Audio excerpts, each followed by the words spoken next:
치과에 있잖아. 치과.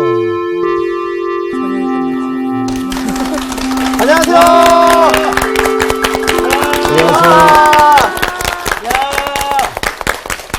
아, 그만하세요. 네. 네, 안녕하셨어요? 네. 반갑습니다. 아, 얼굴도 보니까 한 주간 잘 지낸 것 같아요. 네. 네, 복습이 됐죠? 네. 네.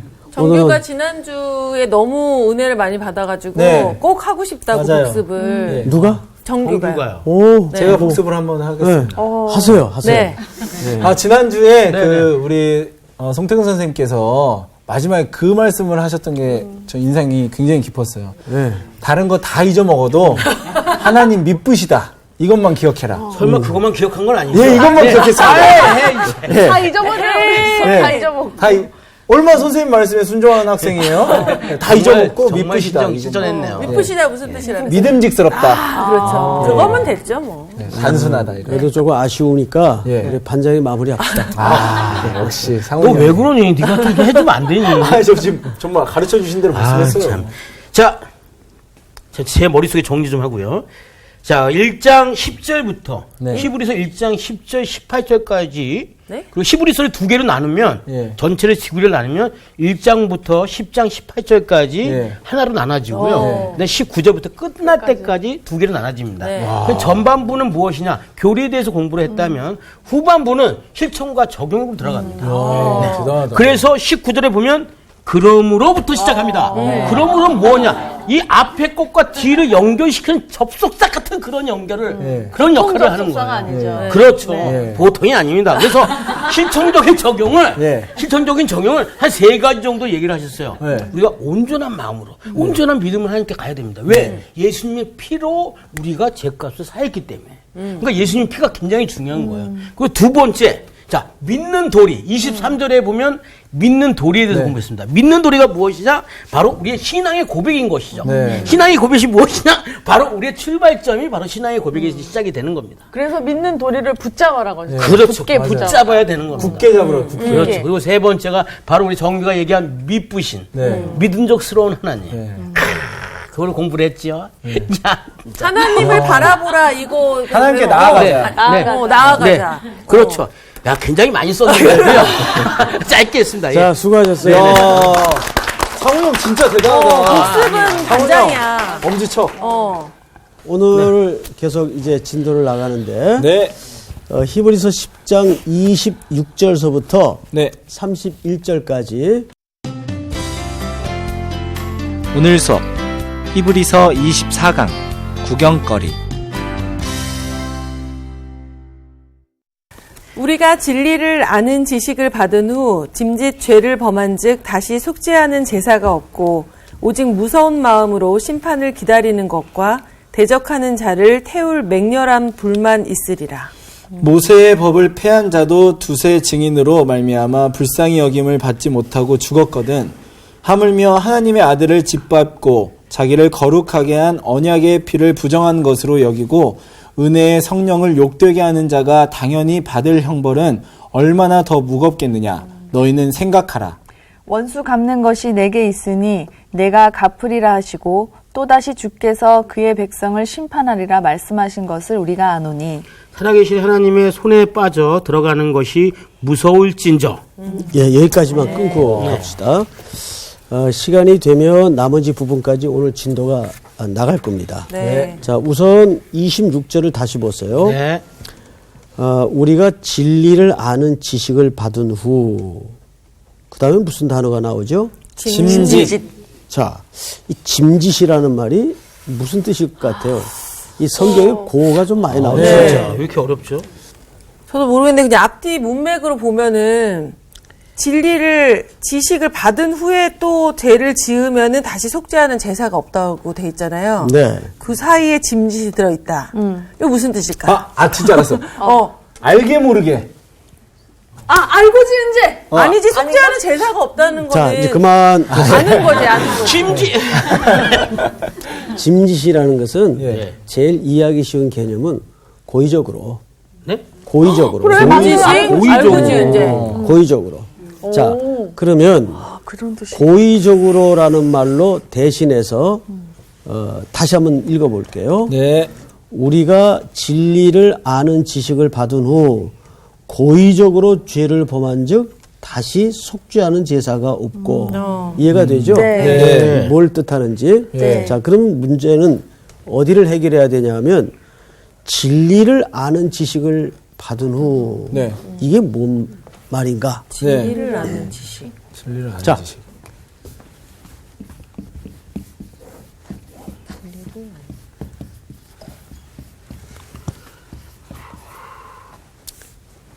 진리를 아는 지식을 받은 후라는 말은 네. 그냥 하나님의 말씀을 들은 적이 있는 사람 그 뜻입니다. 아. 믿었다 그 말이 아니에요. 예. 이 말과 들은 적이 있는 사람. 26절의 이 말과 네. 32절을 한번 보세요. 네. 32절을 우리 정규 학생이 한번 읽어보세요. 전날에 너희가 빛을 받은 후에 고난의 큰 싸움을 견뎌낸 것을 자, 여기에서는 전날에 뭐라 그랬어요? 빛을 저희가 받은 빛을 받은 후. 빛을 받은 것과 그냥 진리를 아는 것하고는 차이가 있습니다. 예. 이건 개념이 두 개가 다 달라요. 네. 자, 그러니까 여기서 말하는 것은 그냥 복음을 들어본 사람이 있는 그 뜻입니다. 네. 복음을 즉 우리가 진리를 아는 지식을 받은 후 고의적으로 죄를 범한즉 다시 속죄하는 제사가 없고 오직 무서운 마음으로 뭐에 이르죠? 심판을 기다리는 거. 심판을 기다리는 것과 대적하는 자를 태울 뭐만 있으리라. 맹렬한 불만 있으리라. 최근에 이제 좀 아주 위험한 이제 경향이긴 한데 지옥의 존재 자체를 부정하는 사람들이 꽤 있어요. 청교도들은 예. 왜 예수 믿습니까? 지옥 갈까 봐요. 이 말이 맞을까요? 틀릴까요? 맞아요. 이 말은 맞습니다.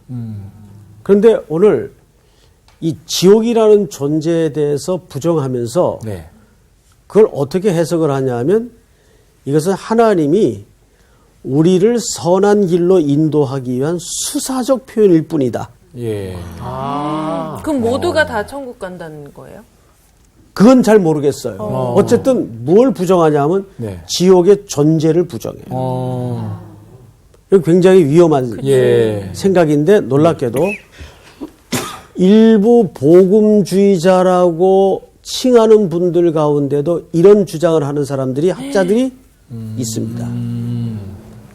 제가 이제 뭐 이렇게 이름만 대도 그분까지 할 정도로 유명한 외국의 신학자들 가운데도 이 지옥의 존재를 부정하는 분들이 있어요. 그러나 지옥은 분명히 성경의 기록처럼 존재합니다. 네. 그 헷갈리면 안 돼요. 네. 자, 그런데 우리가 진리를 아는 지식을 받은 후 짐짓 죄를 범한즉 다시 속죄하는 제사가 없고 오직 무서운 마음으로 심판을 기다리는 것과 대적하는 자를 태울 맹렬한 불만 있으리라. 모세의 법을 폐한 자도 두세 증인으로 말미암아 불쌍히 여김을 받지 못하였거든. 29절 다 같이 시작. 하물며 하나님의 아들을 짓밟고 자기를 거룩하게 한 언약의 피를 부정한 것으로 여기고 은혜의 성령을 욕되게 하는 자가 당연히 받을 형벌은 얼마나 더 무섭겠느냐. 너희는 생각하라. 자, 이 말을 왜 하냐면 이 당시의 상황이 네. 히브리서라는 책의 1독자, 그 당시 이 글을 처음 받는 독자들의 상황이 어땠는가. 그걸 우리가 한번 복습하는 차원에서 우리 정규 학생은 히브리서 공부를 지금 몇 시간 안 했죠. 네. 그런 차원에서 들어보면 네. 지금 이들은 유대교에서 뭐한 사람들이죠? 개종. 그렇죠. 개종한 그리스도인들이에요. 네. 그런데 이들의 상황이 지금 디아스포라예요. 예. 흩어져 있는 사람들이에요. 예.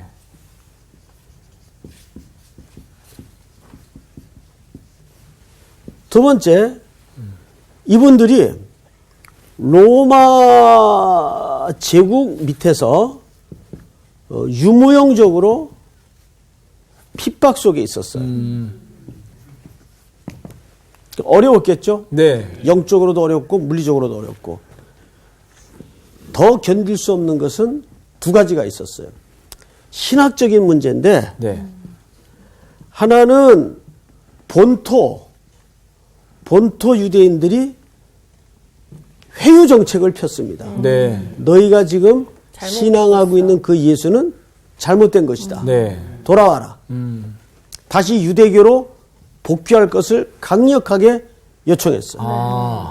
그 증거로 그렇기 때문에 너희들이 그렇게 고난을 받는 것이다. 뭐 예를 들면 우리식으로 표현하면 너희가 신앙을 바꿨기 때문에 네. 벌 받는 거야. 벌 받는 거야. 뭐 이런 식으로. 네, 네, 네. 또 하나는 어떤 신학적인 혼란이 있었는가 하면 파루시아라는 말은 재림에 관한 이야기죠. 네. 여러분 이 당시에는 누구나 예수님이 이렇게 오랜 시간을 걸려서 오시리라고 생각 안 했어요. 곧 오실 것이라고 생각을 했어요. 네. 그래서 사도행전 1장에 보면 이런 말이 있어요. 오직 성령이 임하시면 너희가 권능을 받고 유대와 사마리아와 땅끝까지 이르러 내 증인이 되리라. 네. 이 말만 달랑 외워가지고 있으면 안 돼요. 네. 예루살렘과 유대와 사마리아와 땅끝까지 내 증인이 되라는 이 멋있는 명령은 왜 생기게 되었는가 하면 바로 이런 신학적인 혼란의 질문들 때문에 생기게 된 거예요. 일부 제자들 가운데 어떤 질문이 있었는가 하면 언제입니까? 맞아요. 언제 주의 나라가 임합니까? 네. 그러니까 그들은 당장 임하는 줄 알았어요. 거기에 꺼내든 답변이 그거는 너희 소관이 아니요. 네. 너희 알 바 아니요. 맞아요. 오직 성령이 임하시면 하고 성인이 될 것을 명령한 거예요. 예. 그러니까 어떤 본문을 읽든지 그 본문이 멋있다고 해서 그것만 달랑 외워가지고 있으면 안 돼요. 네. 이 본문이 왜 이 맥락에서 나오게 되었는가에 대한 문맥적 흐름을 반드시 봐야 돼요. 네. 이게 성경 읽기에 가장 어쩌면 중요한 기초예요. 네, 네. 그러니까 이렇게 신학적인 혼란이 겹겹으로 있다 보니까 어떤 일이 벌어졌는가 하면 24절을 보시면 서로 돌아보아 사랑과 선행을 격려하며 모이기를 표하는 어떤 사람들의 습관과 같이 하지 말고 오직 권하여 그날이 가까움을 볼수록 더욱 그리하자. 어떤 일이 벌어졌을 것 같습니까? 모이질 않네. 아니, 모이지 않는 게 누군가가 그런 거를 선동하는 거예요. 그런 리더들이 있었을 것 같아. 야, 그렇게 하면 안 된다. 하면서. 선동도 했겠지만 성도들 마음속에 이런 혼란이 일어난 거예요. 네. 진짜 오나? 막 이런 거 있잖아. 재림은 안 되는 거 아니야? 그러니까 또 우리가 괜히 쓸데없는 짓 하는 거 아니야? 그러고 그래서 점점 모이는 일들. 네. 그럼 모이기를 피한다는 건 뭐가 피해졌다는 얘기일까요? 예배가 그렇죠. 예배가 약해지기 시작해요. 예. 성도들은 어쨌거나 어느 시대건 예배가 삶의 중심이에요. 네. 예배에서 무너지면 모든 삶이 다 무너지는 거예요. 네. 맞아요. 그래서 사실은 주일이 네. 우리를 보호해줘요. 그렇지 않아요, 여러분? 네. 네. 날 자체가 중요한 건 아니지만 네. 그 주의를 지킨다는 이 자체가 우리의 삶을 건강하게 지켜주고 보호해준다. 네. 맞습니다. 그걸 잃어서는 안 돼요. 예. 이때 이미 그런 조짐과 일들이 일어나기 시작했어요. 그래서 히브리 기자가 오늘 26절서부터 이런 심판에 관한 만약에 이 은혜의 도리에서 떨어질 경우에 벌어질 네. 그 최후와 최종적 결과에 대해서 매섭게 선명하게 얘기하는 거예요. 우리 그 선배들의 신앙의 기록들을 보면 최건능 목사님이라는 분은 복음의 메시지가 굉장히 단순했죠. 예수 천당, 불신 지옥. 깔끔하게 딱 정확하네요. 네? 네. 너무 이제 그런 흑백 논리로 나가다 보니까 그만 뭘 잃어버리고 살았었죠, 우리가. 삶을 잃어버리고 살았어요. 왜냐하면 그때는 우리 선배들이 살았던 시대는 예수 믿고 천국 가고 안 믿으면 지옥 간다는 이 말 한마디로도 눈물이 또르르 떨어질 수 있었던 시대예요. 네. 순수했군요. 순수한 것뿐만 아니라 네. 조상들이 처했던 삶의 정황이 맞아. 매일매일 절실했어요. 그렇죠. 삶 자체가 어떤 삶이었어요? 죽느냐 사느냐의 맞아요. 전선에 걸려 있었어요. 네. 그러다 보니까 자질구레한 삶의 문제에 대해서 네. 그렇게 신경 쓸 겨를이 없었어요. 네. 그때는 우리 선배들이 모두 신앙의 칼라가 죽느냐 사느냐의 문제였어요. 네. 항상 생사가 걸린 삶의 현장에 떠밀려 있었어요. 네.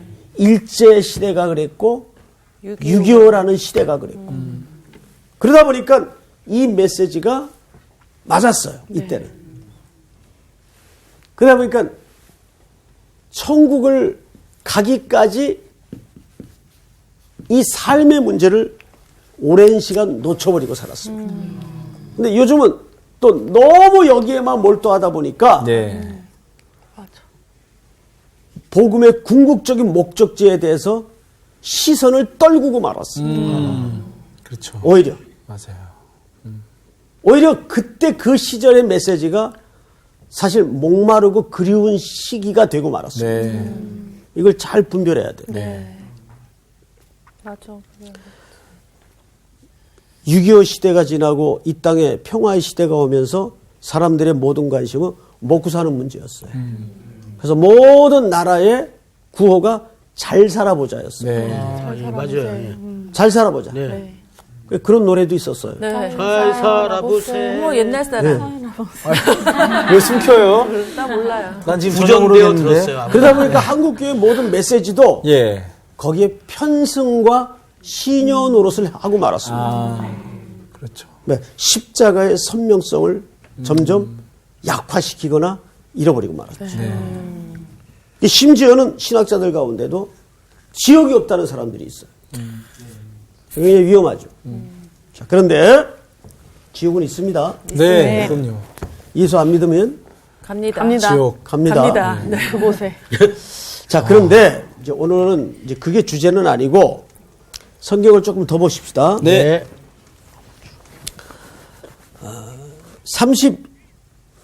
32절을 보십시다. 전날에 너희가 빛을 받은 후에 고난의 큰 싸움을 견뎌낸 것을 생각하라. 33절 다 같이 시작. 혹은 비방과 혼란으로서 사람에게 구경거리가 되고 혹은 이런 형편에 있는 자들과 사귀는 자가 되었으니 이 히브리서를 처음 받아들던 독자들의 상황은 바로 이런 상황이었다 그 말이에요. 근데 여기 우리 눈에 탁 걸려 들어오는 게 뭐냐면 구경거리라는 단어입니다. 예.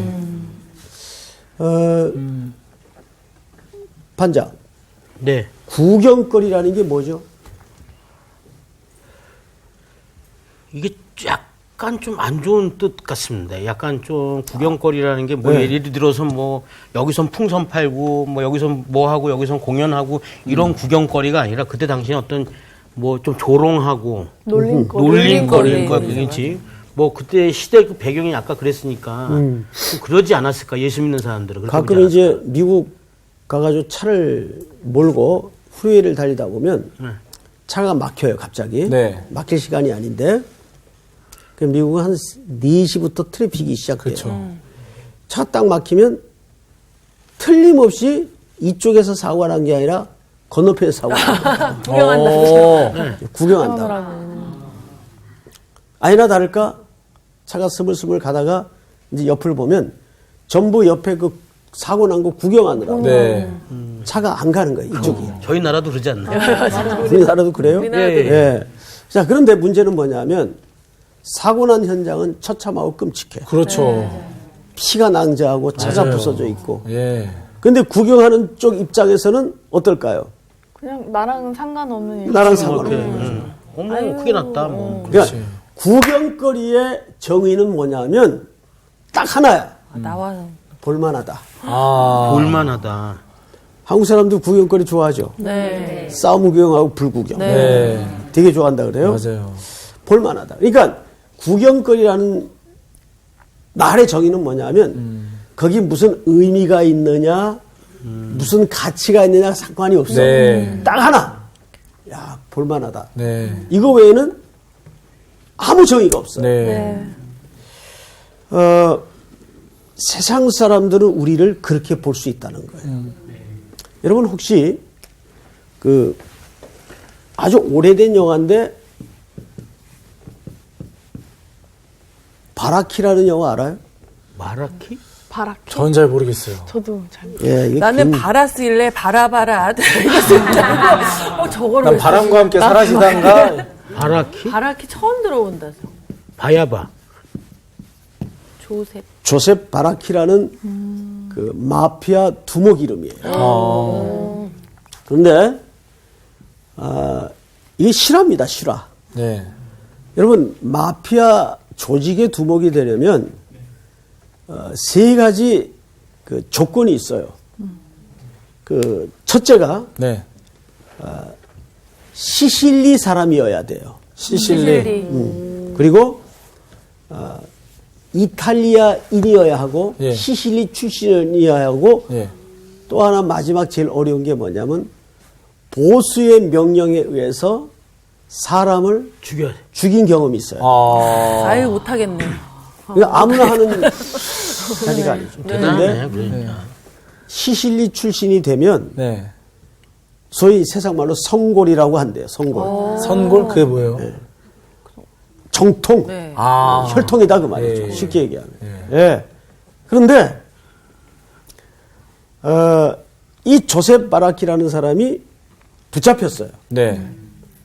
이게 이제 미국이 산업혁명 시기에 들어가서 한창 1900년대 초죠. 네. 아주 그 막 공장이 활발하게 돌아가고 하던 때인데 저 사람이 붙잡히면서 이제 초미의 관심사가 뭐냐면 그 전설에 해당하는 마피아 조직의 실상이 어떻게 드러나는가에 대한 관심이 쏠렸어요. 그래서 이 사람이 결국 청문회에 서게 됩니다.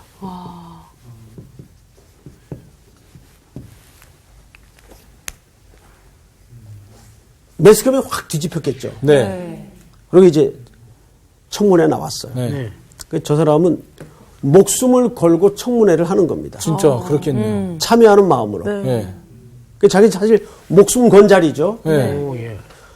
자기는 목숨을 건 자리인데 그 청문회에 나온 의원들은 질문을 한다는 게 뭐냐면 아주 궁금한 것만 질문하는 거예요. 예를 들어 청문회를 한다면 적어도 네. 조직원은 몇 명이냐, 내가 이런 범죄에 대해서 한 사실이 맞냐, 이런 어떤 사실적 접근을 해야 될 텐데 예. 그 두목이 되면 연봉이 얼마쯤 이런 거, 궁금하다. 이런 거 이제 까식거리나 궁금한 거, 네. 이런 거를 의원들이 자꾸 묻는 거예요. 네. 자기는 지금 이 자리 무슨 자리라고요? 목숨을 걸고 나온. 목숨을 건 자리인데. 그렇죠. 아 답답해. 딱 요게 구경거리예요. 그러니까 우리는 신앙을 붙들고 사는 게 뭘 건 거예요? 목숨을 걸고. 목숨을 건 거예요. 네. 사실은 네. 매일매일이 순교 아니에요. 네. 그렇죠. 그런데 안 믿는 진리가 없는 사람들의 시각에서는 저것들 뭐 하는 거야? 맞아 그럴 수 있. 왜 저렇게 살아? 네. 아니 그 아까운 11조는 왜 교회 갖다 내? 네. 자기 자식들이나 잘 먹이지? 그럼 그렇게 얘기할 수 있어요, 없어요? 실제로 많이 그렇게 얘기해요. 그럼요. 안 믿는 제 주변의 친인척들도 제 어린 시절에 그런 얘기 많이 했어요. 네. 저희들한테. 네. 맞아요. 예. 쥐뿔도 없는 놈이. 이런 식으로 술 한 잔 마신다고? 거의 그렇게? 조롱에 가까운 수준으로 그냥 진리에는 관계없이. 네. 제가 저럴 때는 저기 무슨 심오한 진리가 있나 보다. 아무 상관이 없어요. 아무 상관이 없어요. 맞아. 그렇죠. 그냥 아무 관심 없어. 안 믿는 친구들 만나보세요. 맞아요. 그냥 말거리 되는 거지. 그래서 저 사람이 화가 나가지고 나중에 감옥에 돌아가서 전에 내려오는 얘기에 의하면 자살했다는 얘기가 있어요. 실제. 열받았구나. 화가 나서요? 네, 화가 났어요. 왜?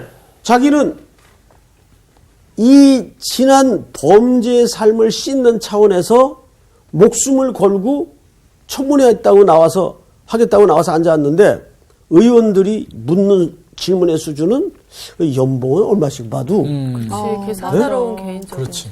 한 달에 집은 며칠씩 들어갑니까? 어떤 범죄의 사실과는 아무 관계가 없는 네. 그런 신비한 잡다한 이야기를 물으니까 저 사람 입장에서 열받아요, 안 받아요? 받죠. 열받죠. 그게 구경거리예요. 그러니까 이 당시 이런 구경거리의 위치와 시각에서 자기는 목숨을 걸었는데 네. 세상의 모든 시선과 돌팔매질과 시각은 그 진리의 문제와는 아무 상관이 없는 네. 것으로 내가 시달릴 때 그게 얼마나 힘들겠어요, 여러분. 이런 비슷한 정황은 지금 우리네 삶에도 있죠. 많이 다양한 모습으로 그럼요. 있습니다. 네. 예, 맞습니다. 그래서 그리스도인으로 산다는 것은 사실 구경거리가 되어야 당연한 거예요. 근데 우린 그럴 용기가 어쩌면 없을지도 몰라요. 우리가 이 성서학당이라는 교실을 나가서 네. 바로 삶을 또 시작한다면 우리는 뭘로 나가야 되냐면 구경거리로 나가야 돼요. 네. 그 각오가 없이는 이 삶을 살지 못하는 거죠. 근데 정작 세상 사람들은 내가 붙들고 있는 이 진리와 예수와 하나님의 영광의 문제에 대해서는 전혀 관심이 없다는 거예요. 그렇죠. 예. 반대로 우리가 구경거리가 되지 않고 있으면 내가 어떤 삶을 살고 있는지 좀 돌아보는 그렇죠. 기회가 되는. 네. 그렇죠. 네. 아주 중요한 반전의 질문이에요. 예. 어쩌면 우리가 그러지 못하는 것은 구경거리가 될 용기가 없을지도 모르죠. 네. 자, 그런데 33절에 이런 얘기를 합니다. 혹은 비방과 환난으로서 사람에게 구경거리가 되고 혹은 이런 형편이 있는 자들과 사귀는 자가 되었으니 이중적인 걸 얘기하는 거예요. 네. 예, 구경거리이면서 또 같은 처지의 사람들을 사귄. 격려하고 네. 위로하는 자가 되었다 그 말이에요. 예. 여러분 주일날 예배당에 딱 가면 네. 사실 그 성도들 만나면 물론 반갑고 기쁘죠. 네. 그런데 그 정도이어서는 안 돼요. 그만큼 우리 삶이 덜 격렬했다는 이야기가 됩니다. 반가운 정도가 되어서는 안 되고 네. 어느 정도여야 되냐면 격렬한 전쟁터에서 전쟁을 서로 하다가 네. 본대에 복귀를 했는데 네. 살아있어. 다 살아있어. 살아서 들어오는 거예요. 네. 그럼 반갑다 네. 이래요? 좀 안 돼 있다. 눈물 나죠. 진짜 부둥켜 안고 맞아요. 눈물이 나는 거죠. 예. 그래서 가끔 저는 솔직히 그런 때가 있어요. 우리 청년들 네. 요즘 청년들이 그 오해하고 착각하는 게 뭐냐면 네. 자기들의 스펙이 모자라고 나는 흙수저라서 개인적인 어떤 부족함 때문에 이런 고생을 한다고 착각들을 해요. 네. 그런 문제가 아니에요, 요즘은. 이게 구조적인 문제거든요. 네. 청년들의 일자리가 다양하지 못하다 보니까 또 이들의 교육 환경이 너무 이제 한쪽에만 쏠림 현상을 가진 상황에서 교육을 받다 보니까 전부 공무원 시험으로 내몰고 네. 이렇게 되는 겁니다.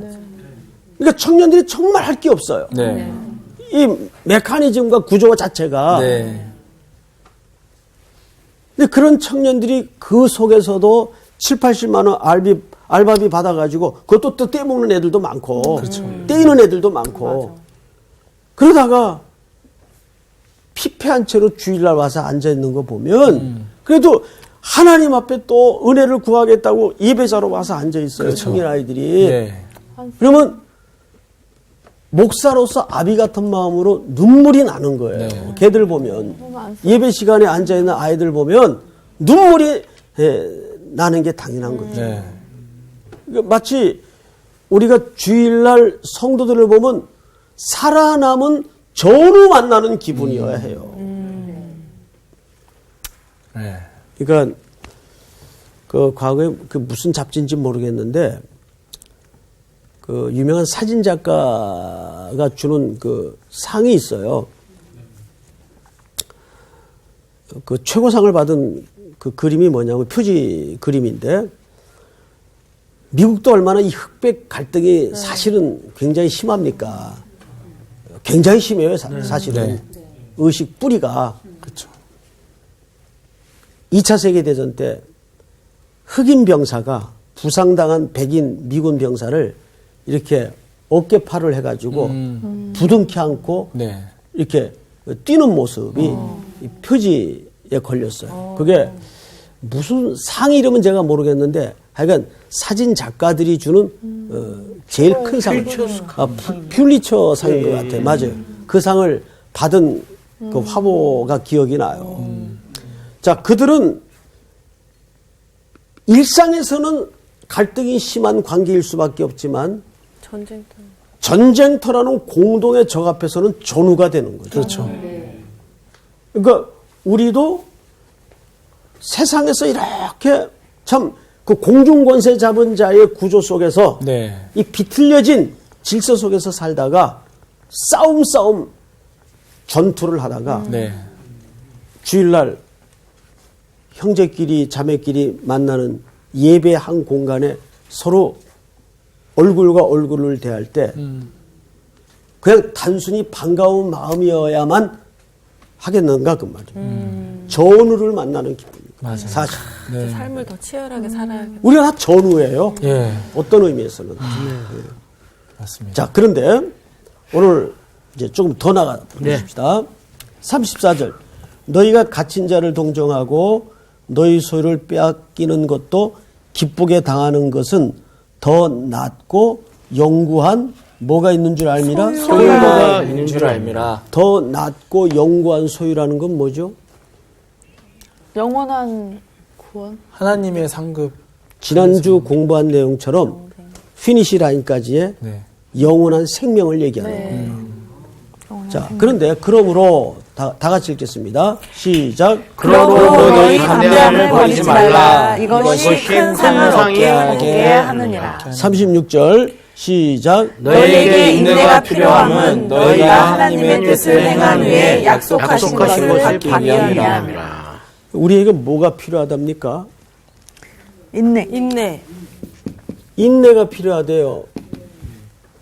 근데 이 인내만으로 우리가 이 경주를 할 수 있는 존재라면 얼마나 좋겠어요.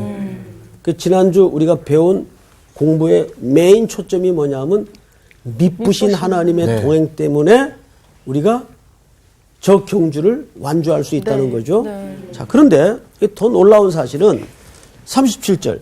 잠시 잠깐 오면 오실 이가 오시리니 지체하지 아니하시리라. 다 같이 시작. 나의 의는 믿음으로 말미암아 살리라. 또한 뒤로 물러가면 내 마음이 그를 기뻐하지 아니하리라 하셨느니라. 우리는 뒤로 물러가 멸망할 자가 아니요 오직 영혼을 구원함에 이르는 믿음을 가진 자니라. 자, 우리 한번 고린도 후서 2장을 열어보세요. 고린도 후서 2장입니다. 이게 어쩌면 오늘 가장 중요한 결론이 될 거예요. 2장 14절을 한번 읽어주세요. 다 같이 시작. 항상 우리를 그리스도 안에서 이기게 하시고 우리로 말미암아 각처에서 그리스도를 아는 냄새를 나타내시는 하나님께 감사하노라. 여기 냄새라는 말이 등장을 하죠. 네. 자, 이제 우리는 이 인내로 꼬린 지점까지 완주하기 위해서 네. 지금 경주를 하는 자인데 네. 오늘 고린도후서 2장 14절에 보니까 우리를 그리스도 안에서 이기게 하시고 그랬어요. 근데 네. 항상 항상. 이기게 하시고 네. 우리로 말미암아 각처에서 그리스도를 아는 냄새를 나타내시는 하나님께 감사하노라. 네. 이 말이 무슨 얘기인가 하면 로마 시대는 전쟁에 나가서 승리를 하면 네. 승리의 냄새라는 게 있어요. 승리한 장군과 병사들이 네. 쭉 들어올 때 앞에 그 장군들 앞에 뭐가를 하나 보다. 긴 봉을 가지고 그 봉 끝에다가 향로 같은 게 달려 있어 향을 피워요. 그렇구나. 그럼 냄새만 맡아도 그렇죠. 그 향이 그 향봉이 먼저 들어와요. 그러면 연도에 선 시민들은 이미 그 냄새가 진동에 오는 걸 알면서 승리했구나. 승리했구나. 이겼구나. 야, 그렇구나. 이게 승리의 냄새. 그 뒤에는 이제 개선 장군과 함께 싸웠던 병사들과 네. 그 뒤에는 뭐가 설까요? 그 나라의 전립 노예들이 서 노예들. 전리품들이 쭉 섭니다. 네. 이게 전부 승리의 행렬이에요. 자, 그런데 여기 잘 보시면 이 2장 14절을 보시면 항상 우리를 그리스도 안에서 이기게 하시고 우리로 말미암아 각처에서 그리스도를 아는 냄새를 나타내신 하나님께 감사하노라. 우리말 번역에는 이렇게 되어 있는데 네. 공동 번역에는 네. 이 말이 원문에 조금 더 가깝게 번역을 해놨어요. 그 말을 읽어드릴 테니까 네. 들으세요. 네. 우리를 그리스도의 개선 행진에 언제나 끼워주시는 하나님께 감사드립니다. 벌써 이긴 정확하게 표현한 게 뭐냐면 예. 개선 행진에 우리를 어떻게 끼워주셨어. 끼워주신다. 내가 한 게 아닌 거지. 야, 그러니까- 진짜 고맙다. 나는 이긴 적도 없어. 예. 제대로 싸움을 한 번도 한 적이 없어. 예. 그런데 나중에 그 개선 행렬에 예. 날 끼워줘. 이정규와 김상훈이를 송태근이를 진짜 힘이 되네. 그냥 끼워주시는 나 열심히 싸웠지 나. 이런 말은 꼭 나중에 이렇게 하잖아. 내가 그때 장난 아니었지. 네. 끼워주심으로 그 은혜로 승리자가 되는 거예요. 놀랍게도. 이게 로마 군대 법칙이에요. 네. 거기 끼워들면 동일한 승리자가 돼요. 그래서 여러분 베너라는 영화에 보면 그 로마 장군이 자기가 나중에 진 줄 알고 배가 다 깨져 있으니까 깨어나 보니까 배가 깨져 있어요. 자기를 하려고 그러니까 노였던 베너가 주인공. 예. 붙들죠. 각하 우리가 이겼습니다. 그 노셨던 노예요. 베너는. 그러니까 로마 장군이 그런 얘기를 해요. 네가 믿는 하나님이 너를 위해서 로마에 승리를 주었구나. 그리고 그 노예는 승리자가 됩니다. 네. 그리고 아들로 네. 입양이 돼서 자유의 몸이 되죠. 네. 반지를 끼워주죠. 반지를 끼워주죠. 반지죠. 우리가 그런 은혜에 끼어든 자예요. 결국 싸운 분은 누굽니까? 하나님이 하나님. 싸우셨죠. 그리스도예요. 네. 그리스도께서 피 흘리기까지 우리의 승리를 위해서 싸우시고 십자가에 종지부를 찍었어요. 그러니까 우리는 거기에 끼워놓은 자예요, 전부 다. 네. 너무 감사하게 다음 시간 끼워주셔서. 다음 시간 만날 때까지 계속 이렇게 아. 그 끼어들면 되는 거예요, 거기. 네. 그 고백을 붙들고 네. 한 주간 완주하시기 바랍니다. 네. 감사합니다. 감사합니다.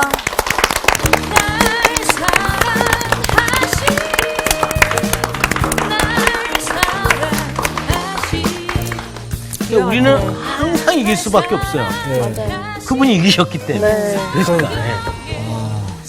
아, 뭔가 이렇게 그 되게 감동이 크면 말이 잘 안 나오잖아요. 맞아요. 지금 살짝 그런 느낌이에요, 지금. 그러니까 그 성경 말씀 고린도서의 앞에 항상이라고 돼 있는 게 너무 감사해요. 네. 니네가 잘하면 끼워줄게 이거 아니잖아. 항상 우리 너무 사랑하시는 아까 우리 그 시작 전에 이제 누나 별명 이야기하면서 누나 별명이 냄새예요. 냄새였대요. 향기 냄새. 근데 그 냄새가 엄청나. 향기, 정피의 냄새, 승리의 냄새가 나네. 그리스도를 아는 냄새. 그러니까. 하나님이 딱 바로 저를 끼워주시면서 이 향기를 어디서 살 수 있나요?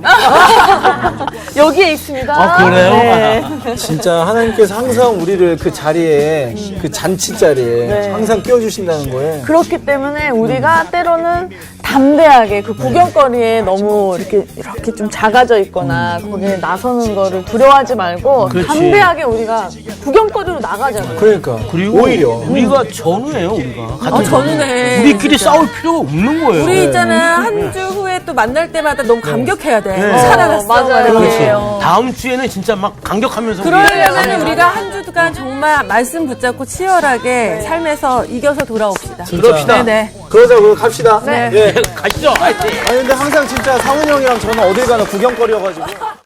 이번 주 퀴즈입니다. 유대인 포로들을 귀환시키고 예루살렘 성전 건축을 명령한 왕은 누구인가요? 1번 느부갓네살, 2번 고레스, 3번 에살핫돈. 정답을 아시는 분은 CBS 성서학당 홈페이지에 정답을 올려주시거나 우편으로 보내주시면 됩니다. 선정되신 분들에게는 하나님의 말씀을 전 세계에 보급하는 대한성서공회에서 성경, 송태근 선생님의 교회가 알고 싶다, 김기석 선생님의 욥, 예레미야 산책, 끙끙 앓는 하나님, 성경 통독을 위한 최고의 자습서 성경 2.0 가운데 하나를 드립니다.